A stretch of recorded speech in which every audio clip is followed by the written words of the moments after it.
This is my third Ukraine Action Summit, and I am a New York co-delegation lead. I'm also very honored. I feel like I need to put this way down. I'm also very honored to be the moderator today. I believe the catastrophic events of the Russian aggression in Ukraine and the impacts to nature, to the land, to the wildlife, to the rivers, to the Black Sea, and to agriculture and food insecurity hasn't really been discussed enough in the news or in the media. And so I'm so excited that we're going to be talking about that more today during this panel discussion. So we have with us, we're going to have 3 discussions with 4 panelists. Each of the panelists will discuss a different aspect of the impacts of the war on nature and the environment in Ukraine. To start us off, I'm going to introduce Kathy Warner. She is a professor of history, anthropology, and religious studies. Kathy is also an award-winning researcher, and she was most recently a fellow at the Harvard Ukrainian Research Institute in 2023. Kathy not only is a summit member, but she's also writing a book that's called Ecocide, Wildlife, and Empathy After the Russian Invasion of Ukraine.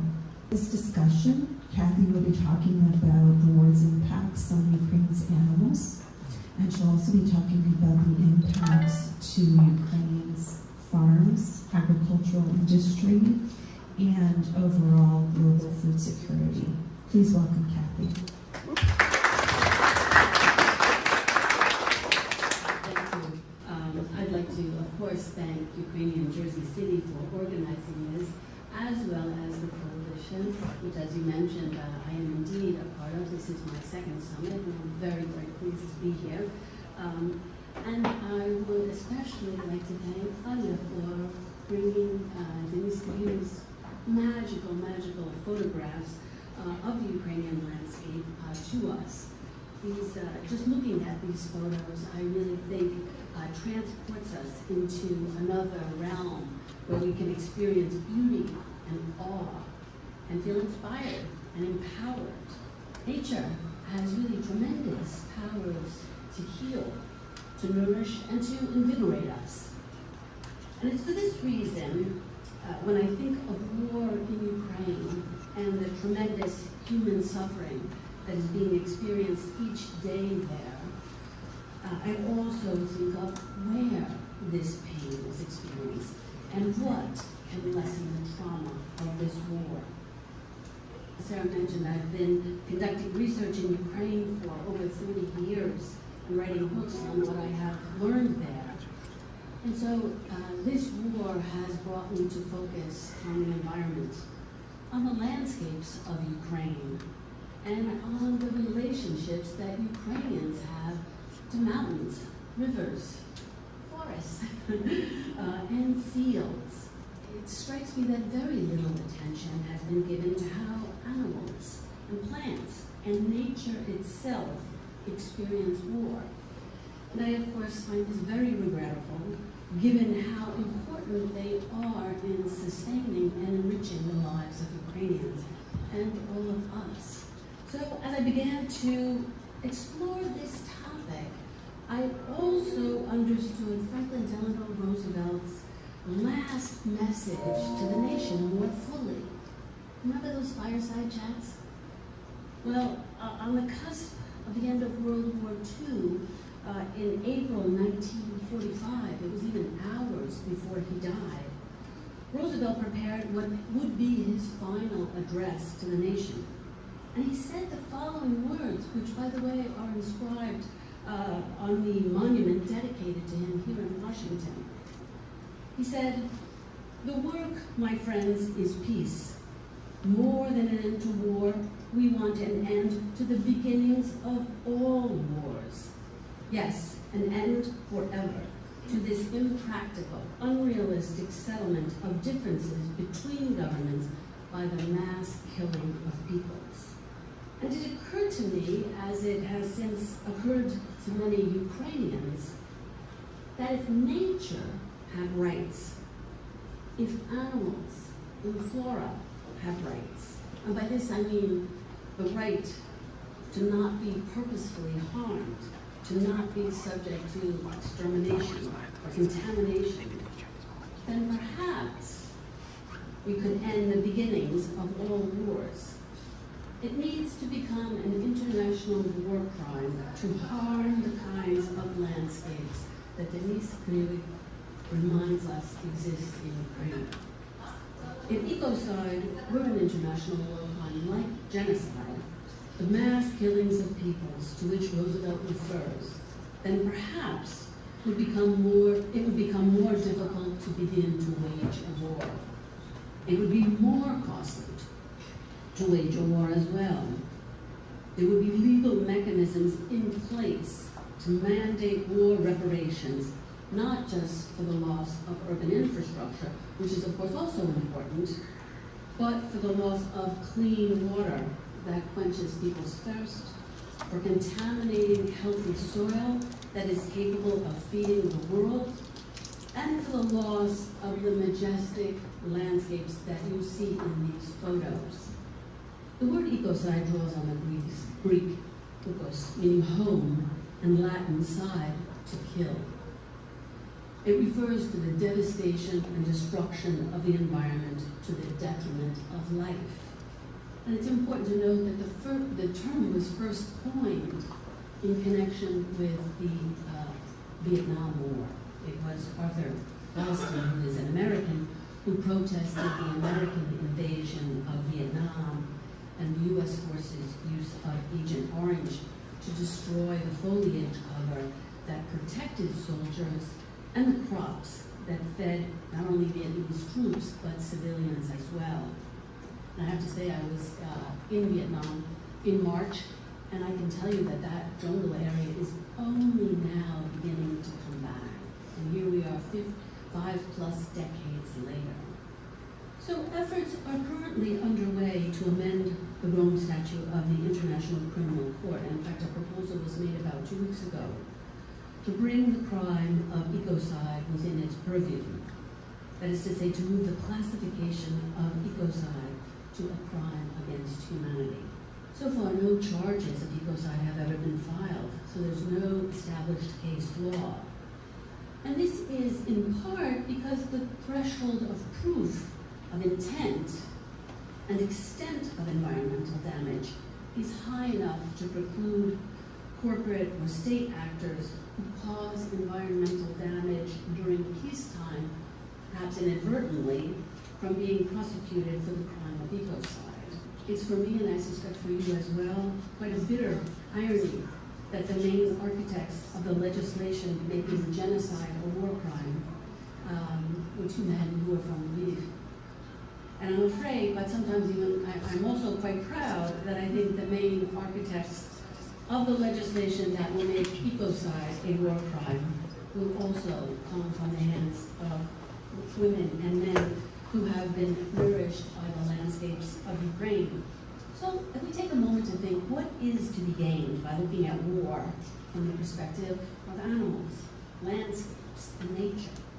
How might evaluations change as to what constitutes a just war or a just peace if we consider the rights of animals and the rights of nature?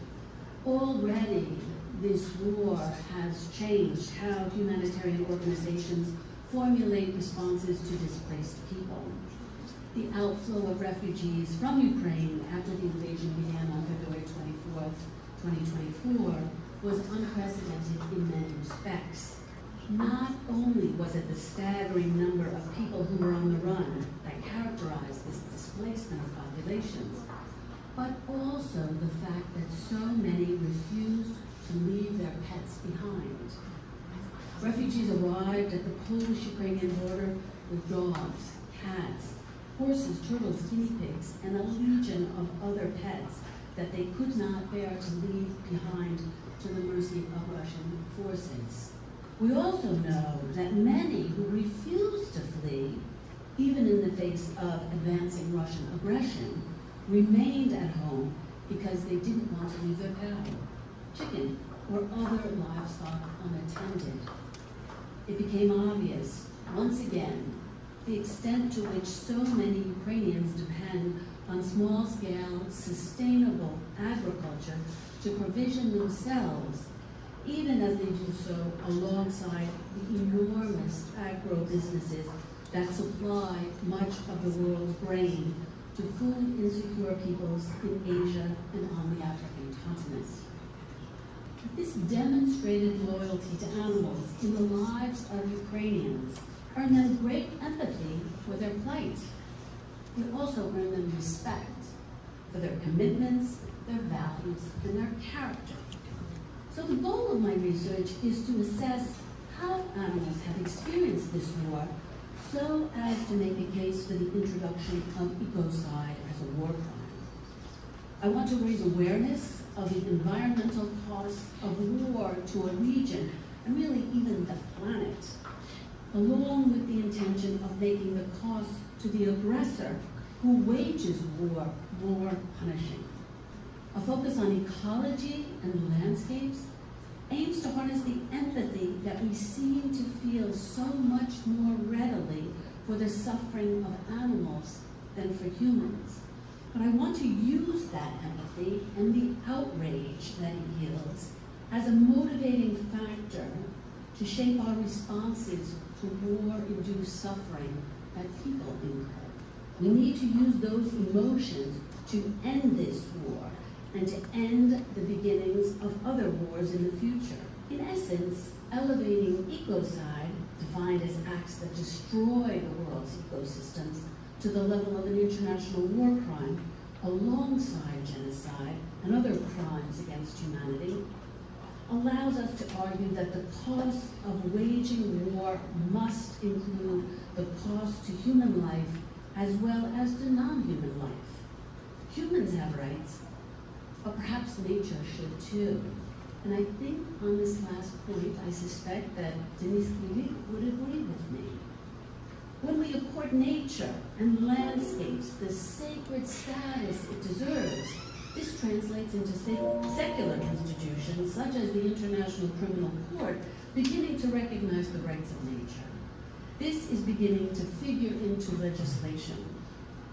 So when injured dolphins wash ashore on the Black Sea, they testify to the extent and location of marine mining. Dead migratory birds ensnared in drone attacks testify to the sheer numbers of drones and to the paths they have traveled. The evidence collected so far is incontrovertible of the massive toll war takes on the environment. I can only hope that by taking in these wonderful images in the next room, that you and all who see them will realize the full extent of what is being lost every day that this war is allowed to continue, and that this will guide you and inspire you as you participate in the American Coalition for Ukraine's advocacy with members of Congress over the next few days, and as you continue to stand with Ukraine.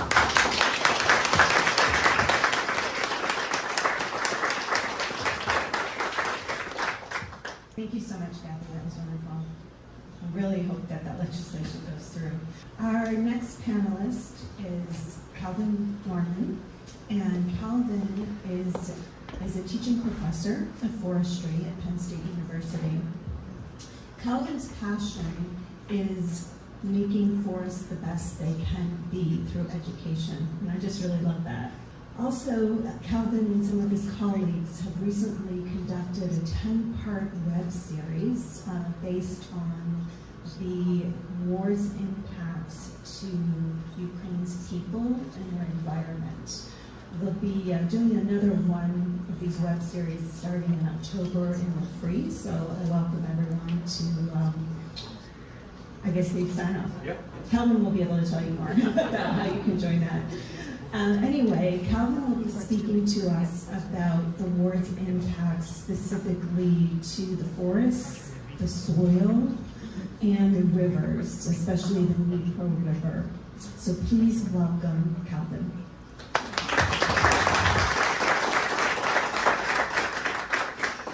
Thank you. I just want to, before I get started, I'd like to thank everyone for putting this event together. Really appreciate the invitation. I'd also like to thank the Ukraine House for hosting us, as well as the WASCOM New Century Fund for funding my work and sponsoring 25 years of collaboration between Ukrainian agriculturalists and American agriculturalist institutions. It's one of the only collaborations in the country. You know, that fund is why this panel is dominated by Penn Staters, to be very honest. I would also like to thank my fellow panelists for being here and you guys for attending. I also want to thank Brian Roth and Brian Mikowski at Forest Release, which is a charity that works on equipping Ukrainian wildland firefighters for their invulnerable help with collaborating and putting our series together. Also, I got to do the disclaimer, anything I say is strictly my own views, not those of my employer. Okay. Yeah. It's safe for Canada. I got it covered. So it's kind of weird that I'm here because I'm a forester, but I'm here because last spring I read a series of 10 webinars. We had Ukrainian colleagues, researchers, environmental managers come on and share their stories about their research and what they've seen in the impacts of the war on Ukraine. We had about 20 hours of webinar for you guys. Have a free day, basically. So I've never been to Ukraine, but I will be sharing some of their research and work. I'm just going to distill 20 hours down to one, it'll be fine. Don't worry about it. We also have another series that will start October 2nd. That's a Wednesday. We're doing every Wednesday from October 2nd to November 13th. We're going to talk about everything from ecotoxicology to demining with some of the Halo Trust deminers. Oh, sorry. No, not the Halo Trust this time. We have the Ukraine Foreign Legion deminers. Everybody's in Ukraine. We got translators. I don't think you guys will need the translators, but I need a translator. So I'm a forester. I've dedicated my life to conserving forests and restoring them. It doesn't make the most sense when you first start talking about war, but then when you step back and look at it, it really starts to line up. So we need to remember that forests and the environment are important not only for their beauty, what they provide to society, like mushrooms, clean air, recreation, and the inherent right of other organisms to exist and to thrive, as Kathy pointed out, but also because a healthy environment is inextricably linked to the health of the people of Ukraine, the region, and ultimately the world. This is a concept, the link between healthy people and healthy environment that we call One Health. An example of the importance of One Health can be found in Ukraine's many windrows, the most common forest type in Ukraine. We all get to learn today too. We don't just get to discuss things. So, windrows are planted forests in between farm fields. They're very important for reducing erosion and slowing wind, thereby increasing the agricultural productivity of the land, while also providing many benefits, like honey production, medicinal plants, and a home for native wildlife. However, we can see in many of the videos and pictures of the fighting, they're also a very common place that soldiers entrench. So when the Russians attack and destroy a tree line, those trees are no longer there, holding the soil in and slowing the wind. That soil, which takes hundreds of years to grow, then goes and helps to feed some of the poorest people in the world and makes it Ukraine itself, is then washed away into Ukraine's many waterways. That increases sedimentation, which can cause the gills of native fish, increase nutrient loading, which leads to harmful algal blooms, and damages water quality that many rely on for drinking. So the attack on a forest is not just an attack on a forest, but an attack on a whole ecosystem and a whole people. That soil eventually flows into the Black Sea, where everyone who lives along the Black Sea coast is impacted by harms to native marine life and the water quality of the Black Sea. Another excellent example of the damage done by the war was the destruction of the Kakhovka River Dam, which not only destroyed countless homes and communities, but washed hundreds of thousands of native aquatic life out to sea. Those animals died either from saltwater exposure or from being stranded on land. Fish don't like land. That's a huge problem. We will never be able to calculate the number of organisms that one senseless act of destruction caused to sensitive ecosystems. That flood also took a lot of the pollutants that settled in the sediment behind the dam, like PFAS and PFOS, which are forever chemicals that can never really be destroyed, heavy minerals like lead and mercury, and spread them over the landscape and again into the Black Sea, thereby damaging not only the people of Ukraine, but also people that rely on the Black Sea. That pollution will eventually spread across the Black Sea coast, and everyone who lives around the Black Sea is impacted by that one event. Additionally, we had some great stories from some Ukrainian forest managers, and they talked about the fear they were taking sniper fire while taking water samples, which honestly is something, if I was getting shot at, I would be taking water samples and trying to manage invasive species, but they continue to work through that, which I have no idea how they do. But because they can't get out there and manage these landscapes, invasive species are beginning to thrive in very sensitive areas. It's going to take a long time to remove, if we can really ever remove those species. These invasive species thrive not only because of the lack of management, due to managers being unable to access sites, but also due to constant disturbance caused by the war. It's going to take a long time to recover these ecosystems if we ever really can. It's very difficult. The other thing I'd like to discuss is the increase of wildfire. Obviously, war is really good at starting things on fire, and forests are no different. In 2023, we saw 132,000 wildfires in Ukraine, which is an unprecedented high. War-caused fires burn really hot because phosphorus is, not normally what starts fires in natural ecosystems, so they have no season. This is incredibly damaging to Ukrainian forests, not just because they're not evolved for fire of this frequency or severity, but because it just burns all the time. So these forests will likely not survive and likely not be able to regenerate on their own. It's going to take a lot of man-hours and money to restore these forests. The wildland fires struggle to control these fires because they're close to the front line, and so wildland firefighters are often shot at or shelled while trying to control fire.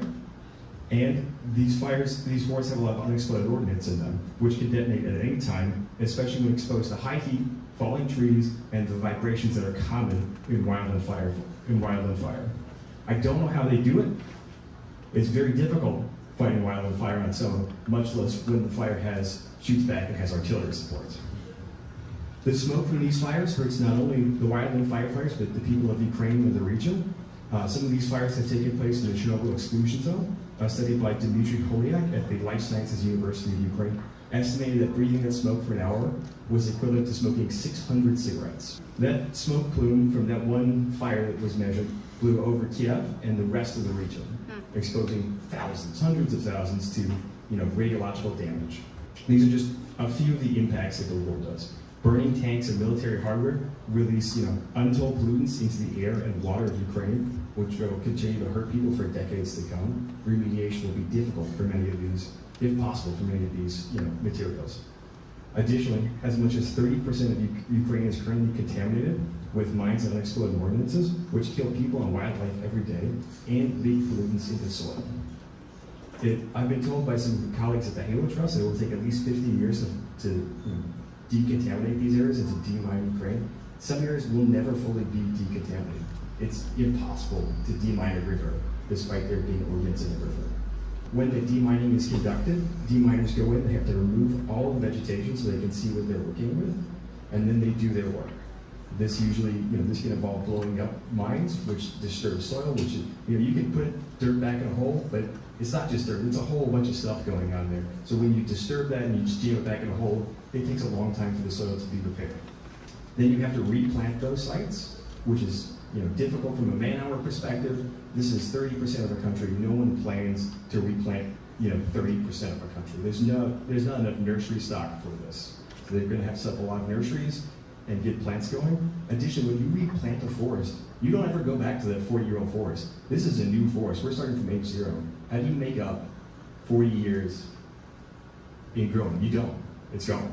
So demining, even though it's very important, is damaging. But we have to do it because every day those mines and ordnance in the landscape, people and wildlife die. So just to wrap things up, this war has had a terrible impact on the people and environment of Ukraine, and will continue to hurt people long after the shooting stops. The damage is not limited only to Ukraine, but to her neighbors, those impacted by smoke and water pollution. Those that rely on the food grown in Ukrainian soil are hurt when it is washed out to sea or becomes too contaminated to farm. And those who live near the Black Sea are impacted by pollution and the death of marine wildlife. We're all hurt by the atmospheric pollution released by this war. This war hurts us all. It will take decades and millions, if not billions of dollars to clean up this war. So we must end the war and help Ukraine rebuild.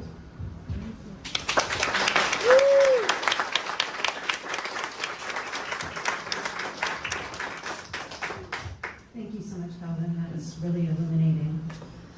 For our next set of panelists, they're coming to us virtually, and just because of logistics, one of them is in Ukraine, and we know that there's difficulty with power, ability to really being in live. So they put together a pre-recording, which we will play for you. And then I believe one of them will be available live for the Q&A as well. Yes, Julia will. Perfect. Okay. So let me first introduce the speakers, and then we'll play the video for all of you.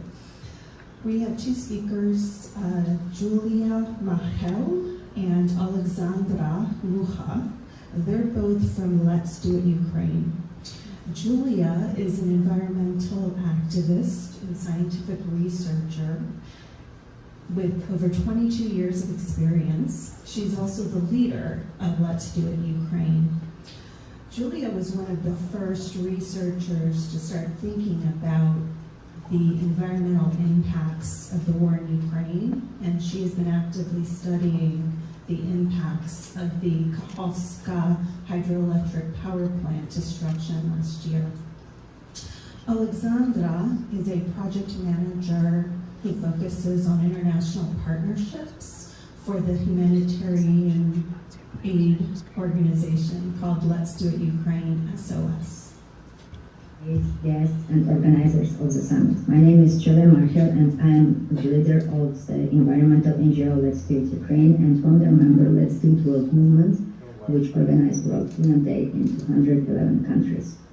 Over my 22 years of social work, I have focused on environmental issues, particularly on the scientific research of ecological catastrophe and ecocide in Ukraine. I was one of the first activists who spoke about the environmental consequences of the war and the aftermath of the Kakhovka hydroelectric power plant explosion on June 6, 2023. My name is Oksana, and I'm the manager of international partnerships for the humanitarian initiative Let's Do It Ukraine SOS. We are here today to talk about the ecocide taking place in Ukraine and the steps we must take to restore our ecosystems. The environment knows no border. Damage to the environment in one country after all impact of the whole planet. Even if it's not as much, Ukraine today faces daily ecological disaster. Air, water and soil pollution, deforestation, landmines, war-related waste and destruction on the both land and sea. Here are a few facts illustrating the scale of these problems. Air pollution emissions. Since the start of the war, 644 tons of pollutants have been released into the atmosphere. This negatively impacts air quality and the health of people not only in Ukraine, but also in neighboring countries. Loss of forests. The war has already damaged 3 million hectares of forests, which is about 30% of all forests in Ukraine. Landmines. Ukraine is the most heavily mined country in the world, with 30% of its territory destroyed or damaged. This poses a significant threat to the lives of people and animals. Fighting continues in 5 regions, and unfortunately, the full scale of environmental and humanitarian catastrophe in occupied territories can only be accessed one of those areas are liberated. Facing such massive environmental destruction and daily ecocide, we understand that we must work together to restore ecosystem and build a social and eco-minded community. It is crucial now to promote a culture of cleanliness, responsible waste management, and sustainable environmental practices to protect nature. One of the greatest disasters was the explosion of the Kakhovka hydroelectric power plant, which flooded over 63,000 hectares of forests and destroyed 80 settlements. The flood waters mixed with toxic substances and chemical waste caused extensive environmental pollution. This catastrophe flooded over 60,000 buildings with a total area of more than 5.8 million square meters. Soil contamination. A large amount of waste, including heavy metals, pesticides, and chemicals, have contaminated the soils, making it unsustainable for growing crops. Loss of biodiversity. Southern Ukraine had protected areas and natural parks with their rare species of plants and animals. These territories are partially occupied now, and we cannot fully assess the extent of the damage to these ecosystems. This place where the water went away are becoming desert, and land can't be used to grow things anymore because dirty. At the same time, we must pay attention to the fact that place where reservoirs once exist are now covered with weeds and shrubs, and we cannot eliminate the consequences of the good because the Kakhovska disaster happened on the front line, and most of those territories are occupied. To overcome these challenges, we propose the following solutions. 1. Establishing modern independent mobile laboratories. These laboratories will continuously monitor water and soil for pollutants, allowing for quick and accurate responses to environmental threats. Support is needed for programs to implement this research. 2. Access to drinking water. It is essential to establish deep wells in all settlements, especially in frontline areas and regions affected by drought or flooding following the Kakhovska disaster. 3. Support for mass tree planting programs. This is necessary to restore damaged forests and biodiversity in affected regions. 4. Alternative energy sources for the civilian population. We propose supporting programs that provide access to alternative energy sources, which is especially important given the constant destruction of energy infrastructure. And 5. Rapid restoration of home shelters, especially in frontline regions, as well as the establishment of modern safe shelters for educational institutions with the ability to conduct classes underground, proper ventilation, alternative energy sources, and all necessary equipment. We hope that doing these things will help to keep our environment and people safe and healthy.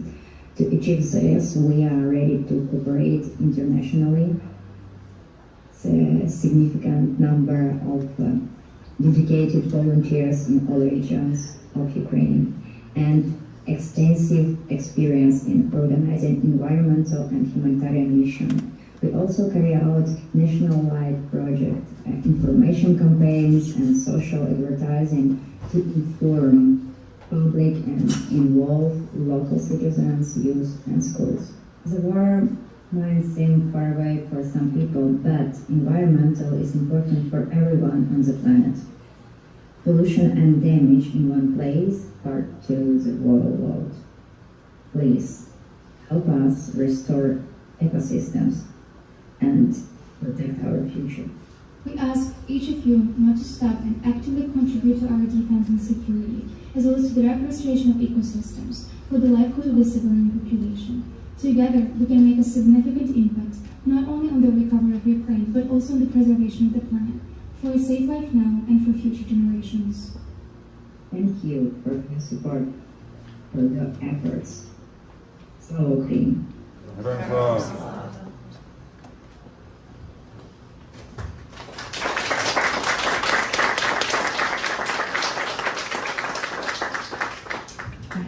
We're back. I want to also introduce you Halina Volhina. Halina Volhina came to us. She has fond sound. She's continuing great work, introducing nature to everyone and bringing it all over, organizing galleries.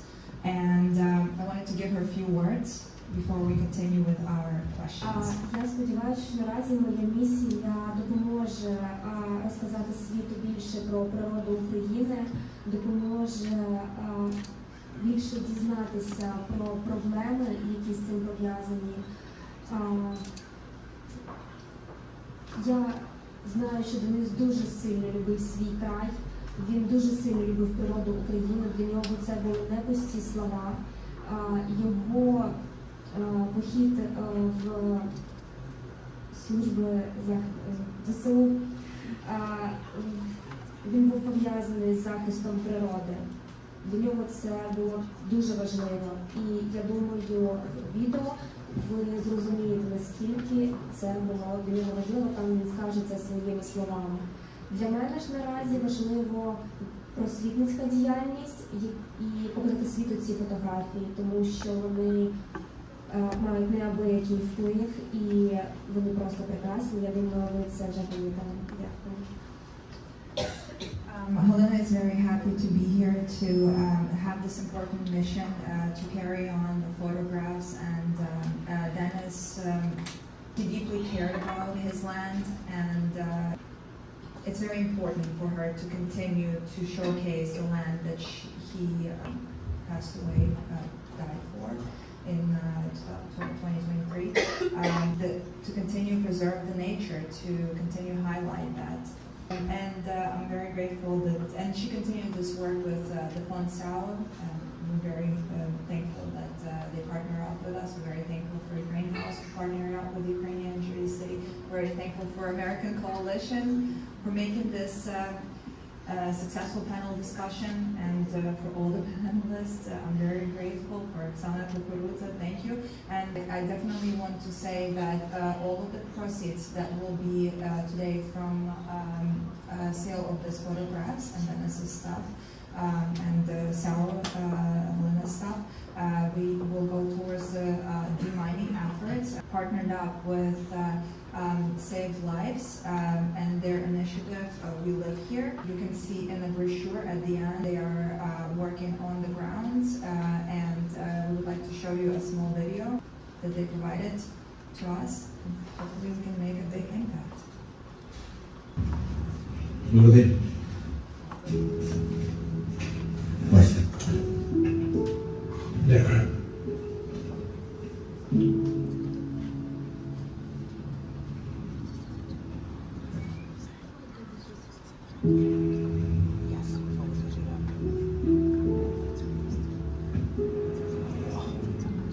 Я бачу красу, що недоступна нікому. Природу вже диких полів, великих річок, покинутих місць.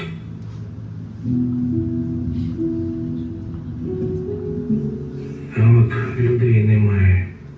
Не вистачає цій красі життя. Тому і працюємо. Бо нам тут жити.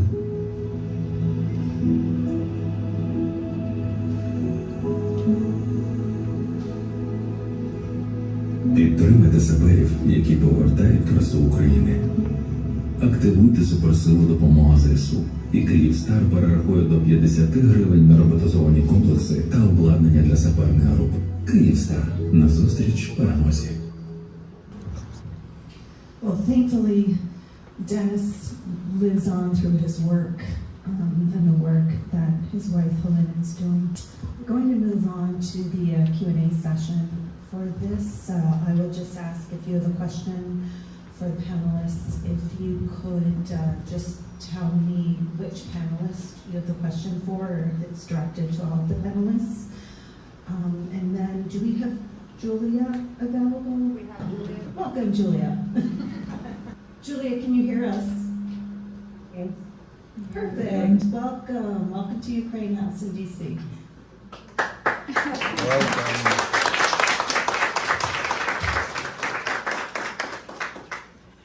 We really appreciated your video, Julia, and I'm sure between your video and all of the other panelist discussions, we have quite a few questions that we can get to now. So who would like to raise their hand and start? If we're advocating, which we are, it seems to me there's a time component. Obviously, more destruction is bad, but is there a way to quantify either if we can get the war done in 2025 versus 2027, let's say, are there irreversible things that will happen in that period that can't be undone, and or are there things that will cause more damage such that it will take more time and cost more to clean it up? Trying to make an argument for let's get it done sooner, not just for the destruction that's going to happen if it lingers on, but also the existing destruction that can't be fixed. Oh my God. So obviously it's got to end. Tomorrow would be empty. Yeah. Or today. We could be ambitious one today. No, every day it goes on is it we see additional soil loss, damage to streams, invasion from non-native species, forests not planted. So the longer it goes, the more soil loss, which takes hundreds of years to rebuild. Forests can't be replanted. We just see continuing destruction and loss. So the faster the better. I would just add that any negative consequences that have thus far been generated, the longer they're allowed to stand, they tend to generate other negative consequences for the environment. So I think really time is essential. Yeah, so like when we look at restoring a forest that's been damaged, the longer it's not been, the forest is, have an overstory at the top, the more likely it is to be invaded by non-native species, which Ukraine has a number of, and I can't even hazard a guess of what the Russians are bringing in. I'm sure that they're not really doing biosecurity on their stuff, and they're getting, plants and material from all over the world, and that's bringing all kinds of non-native plants, pathogens, microbes, mussels and all kinds of stuff can stick to any kind of packaging. World Trade is one of the best movers of non-native species. So that's one of my biggest concerns is what's going to happen to these places, with all this weird non-native stuff and the constant disturbance, the loss of overstory and native plants. Native plants make it really just a fantastic place to invade. And then once an area is invaded, it takes so long to restore them. I work as a consulting forester in the summer, and it's so hard to restore damaged forests. And I don't even have to worry about mines. Because this question is so important, do you mind if I repeat it to Julia and just see if she has something to add? Julia, the question that we had in the room was, do you have any quantitative data that could help us at the summit understand what a quicker conclusion of this war would do to help the environment in Ukraine? So maybe, right? Yeah, thank you for the question. Now, after 1 year, after Kakhovska HPP disaster, we have numbers with all monitoring campaign. What we did, it's 6 monitoring campaign, and we research water and earth in Kherson, Mykolaiv, and Odessa region, and understand how change everything after this eco catastrophe. So I will send to organizers all these materials, and we will publish everything in our website. Of course, first of all, for me, it is always question, because I'm traveling to Kherson, I'm traveling to Mykolaiv, many humanitarian missions and volunteers and organizations traveling around, but it's popular place, like 5% territory, that we have 95% wherein in this place work at just local volunteers and few organizations. And sometimes we understand how live all people, local citizens, what they have in household, what is the situation, how many places we need to maybe next period, because sometimes we understand front line is change, but dangerous is always. And now we understand first question, it is about water. If person haven't water 7 days, people died. And many local volunteers who every day, every moment give water to local citizens, sometimes died. For example, in Afanasivka, you watch in my video, local volunteers died, and people haven't clean water to drink 2 weeks. And it is a question for all of us, because our soldiers in front line helping not just for geographic line, it's about all our resources, it's about all our people, it's about all our children. And sometimes when you will go and ask about money, about resources, about everything what we need in Ukraine, maybe next I will speak in Ukrainian. Якщо вам не будуть давати зброю, просіть оборону. Так сказав солдат, який сьогодні ночував в моєму будинку. Якщо вам не будуть давати на оборону, просіть на відновлення екосистем. Тому що все, що стається в нашій країні, через 8-10 годин буде в Штатах, меншій концентрації. So, there's big pollution, change our life around our planet. And we really need help every moment, because after first topic we always have second, it is environmental. So thank you so much for everything what you're doing. Next time I will come to Washington. Yes, and now we understand people ready to action, because in Friday and Sunday, Saturday, we finished World Cleanup Day in Ukraine, and World Cleanup Day was in every 24 region. It is a really big message to all around the world. Thousands of people in Ukraine ready to change, ready to go, ready to take care about planet for our life and for future generation. Thank you.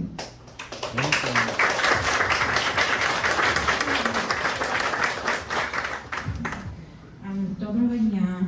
Hello everybody. Мене звати Роксоляна. Я українка, роджена в Америці, регіональний з Колорадо, живу в Вірджинії, я капітан штат Вірджинії, West Virginia. Hi everybody, my name is Oksana, Ukrainian American, born in Colorado, but I live in Virginia now. I'm the team captain for Virginia, West Virginia for the American Coalition for Ukraine. I kind of have two questions, one for our Ukrainian guests and one for our panelists here, if that's okay. У мене два питання для наших гостей з України і тоді для наших американців, якщо можна. По-перше, пані Галино, хочу вам зложити мої найщиріші співчуття за вашого чоловіка, смерть вашого чоловіка, і вам подякувати за його службу і за все, що ви робите. First, I want to give my condolences to Pani Halina for the loss of her husband and to thank her for his service and for all the work she's doing to continue his legacy. Пані Юлію, теж дякую вам за вашу організацію, все, що ви робите. Thank you, пані Юлію, for your organization, everything you're doing. Перше, як ми, як українська діаспора в Америці і в інших країнах, можемо вас, пані Юлію, пані Галино, більше підтримувати, щоб більше привернути увагу до цієї жахіття, що відбувається в Україні, особливо з природою нашою в Україні і цим екосидом. Як ми можемо вам допомогти і підтримувати? So first, my question is to our Ukrainian panelists, how can we as Ukrainian diaspora in the US and elsewhere in the world support these two lovely women and their efforts to bring attention and awareness to this horror happening with ecocide in Ukraine, with the disaster, with the nature and so forth.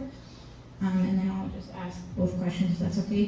And then for our panelists here, what can we as the American Coalition for Ukraine and activists in general do during the summit and outside when we go in and speak to our elected officials to perhaps influence them to bring more attention to these issues, perhaps draft some bills, resolutions, and what are the most pressing of all the horrors that are happening with ecocide, because obviously there are a lot, but we can't address all of them at once, but perhaps there are more that are more urgent than others.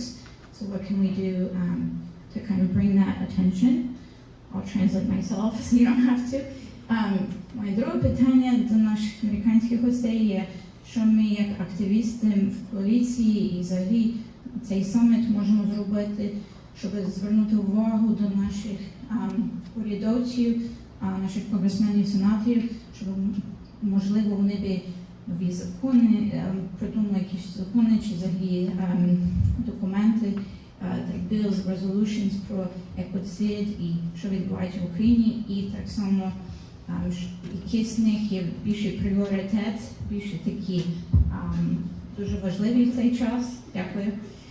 Тому що є дуже багато проблем, очевидно, і просто, щоб ми могли зрозуміти, які самі такі термінові, що треба з ними розбиратися зараз.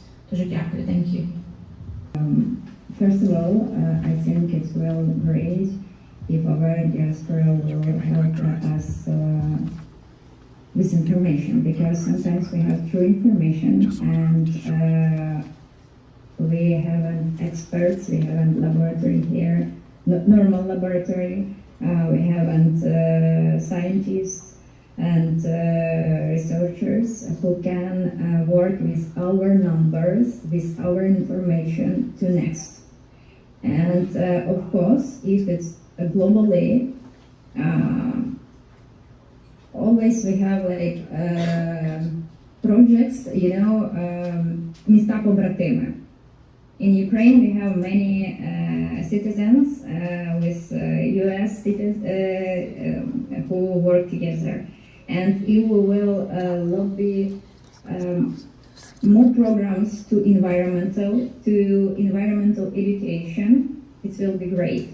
And of course, it's about education on the ground, because when I'm working in front line, I understand now we are built and open one kindergarten and 2 schools, 3 social objects, and children first after 2022 start study in school, and they have bomb shelter, and they have normal education, because they can meet every day, work with teachers and everything. And I understand it can be international program, because our children who live in front line sometimes haven't this option. Many children, it's about thousands of children. And of course,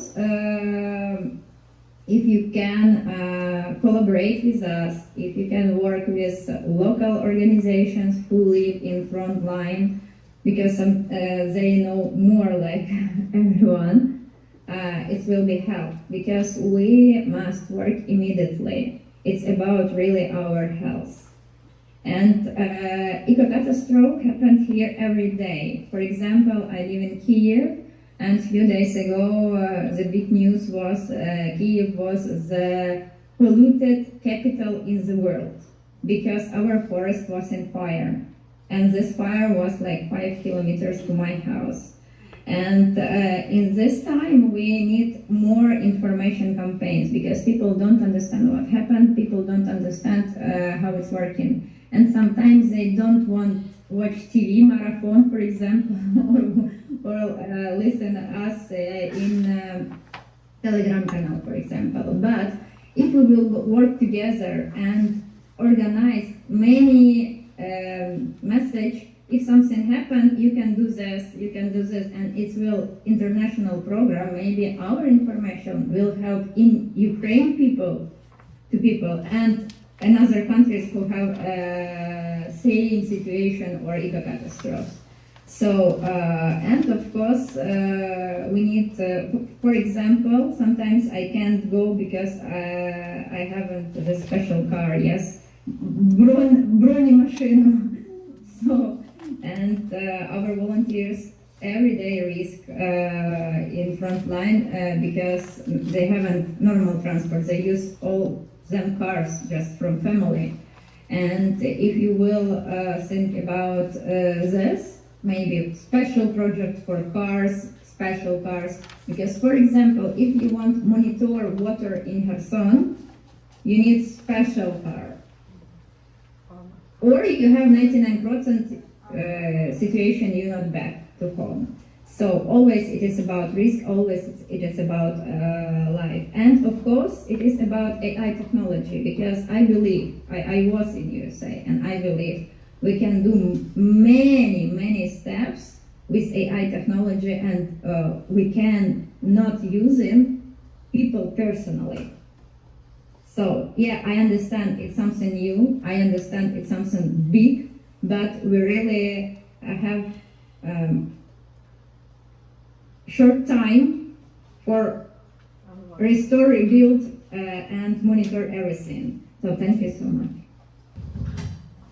Що я думаю про те, що ви можете зробити, то це поглиблення санкцій, тому що досі в ракетах, які летять на територію України, занадто багато деталей, зроблених в Америці. І це велика проблема. І якщо навіть на це не вплинути, то хоча б щоб ці ракети не летіли до нас, а зривалися там у них. Для цього потрібен дозвіл на використовувати ракети, які мають велику дальність, тому що такі ракети не знаходяться надто близько до кордону України. Вони знаходяться занадто далеко, ми не можемо до них дотягнутися. І тут є два шляхи, але це треба казати тут. Again, we need to advocate on the arrangement of weapons, yes, to be used in Ukraine to be able to get yes, far beyond the borders. Дуже дякую Христі Ташаковець з Пенсильванії, дякую всім нашим панелістам за службу, за працю і за присутність. Christina Tershakovec from the Pennsylvania delegation, thank you to all of our esteemed panelists. My question, I'm not sure, might best be directed to Kathy and Calvin, but also perhaps to Julia.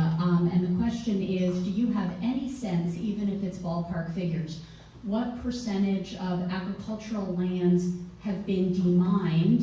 And then secondly, of those, how many are back in production?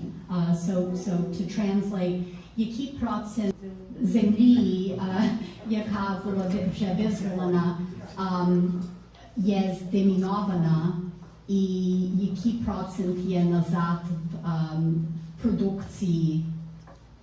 Yes. So I did a presentation with Halo Trust and FSD, I think it is, the Swiss Demining Federation, and they have some really great numbers. I think that they mentioned in their webinar that Ukraine managed to, harvest 80% of their normal harvest despite the war, so that they have those numbers down to the individual line level on the grid location. So yeah, it's been pretty well documented, the impact on agriculture and as well as the demining. You said Halo Foundation? Yeah. Yeah, they can give you exact GPS coordinates for where they're pulling the mines out of. Perfect. Nick Bilogorsky and Nova Ukraine. If, just keeping it high level, my question to any one of you, if someone wanted to deploy significant capital to fight ecocide in Ukraine, where would you start? What would be your one priority and how much would it cost? I think laboratories is hugely important.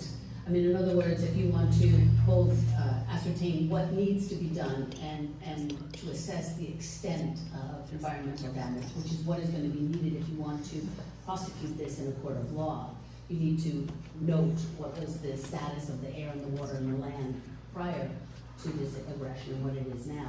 A very serious problem is just gathering that kind of information and documenting the extent of the damage. Laboratories are, of course, subject to the same kind of power outages that everyone is, and the difficulties that Yulia is describing plague all aspects of also documenting war destruction. But laboratories is a very, very weak link in the chain. They also need to have funding to store data offsite. We had a presentation from Forest Manager Kharkiv, and his office was destroyed the day before he was supposed to present. So, having access to technology and, resources is incredibly important. Якщо рівняй, будь ласка, питання, тому що не чую, що говорить в мікрофоні. Я зрозуміла, що є питання до мене. Володимир, якщо можете, вимкніть мікрофон свій, скажіть, що задавали, будь ласка. Can you repeat, please? Question. The room asked if there's one priority where we should invest in Ukraine around ecocide, what would it be? It can be place or it can be topic, because so if about pollution, it's about water or oxygen pollution. So it is priority because now it is everywhere pollution. If it's about safe health and ecocide with eco catastrophe, so we understand we can bring one place, for example, Afanasivka village, and work in this village with water, with citizens, with bomb shelters and everything. And of course, I understand Ukraine is a very big country, and we have 5 region occupation territory, and near everything is destroyed. So we have very big line where we have many options to send phones or work together. And of course, you can be, or your company or your organization can be like patron to one village, for example, and work with this village and with all eco problems what they have. And you will have normal result when you will work in one place. And I understand every time situation is changed. Everyday situation is changed. So when you will ready to start and have some funds, we can help to you analyze everything and everyone village and propose many options to help him. So it's just for now. And of course we working with municipality, with another organization, and we can work with big coalition locally. Just one quick comment here. Our Ukrainian colleagues are incredibly brave and working very hard despite the war. So like they have, as Kathy has mentioned, documented this damage very well. So just continue to support them and obviously ending the war.